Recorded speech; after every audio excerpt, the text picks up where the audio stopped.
ارمیه جان آذربایجان است. تا چندی پیش گروه‌های هوادار تروریسم در ارمیه و غرب آذربایجان از لیست هواداران تروریسم با کمک استاندار حمایت می‌کردند، ولی امروز خود تروریسم پا به میدان گذاشته و علناً از پروژه ضد امنیتی و ضد آذربایجانی خود رونمایی کرده است.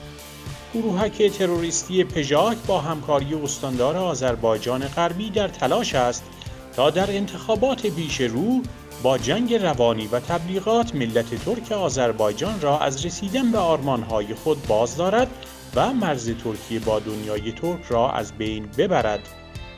در دهه‌های اخیر چنین سیاستی با اشغال قره‌باغ، کرکوک، تاتارستان، ترکستان شرقی و کریمه اعمال شده است.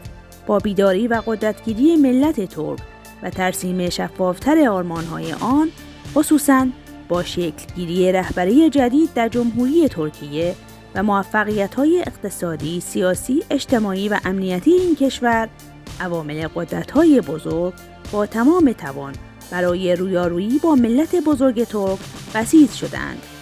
در این راستا گروهک‌های تروریستی که از دلارها و اسلحه‌های قدرت‌های بزرگ شرق و غرب ارتزاق می‌کنند، امروز نقشه‌ای قدیمی با راهبردی جدید را در غرب آذربایجان دنبال می‌کنند. ناگفته نماند که این قدرت‌های منطقه‌ای و جهانی در طول تاریخ شکست‌های بزرگی را در مقابل ملت ترک متحمل شدند، ولی از این جنگ‌ها و درگیری‌های تاریخی عبرت نگرفتند. ما امروز نیز همانند گذشته به همه آنها می‌گوییم که بار دیگر آماده‌ایم تا به هر قیمتی از جان آذربایجان ارمیه دفاع کنیم.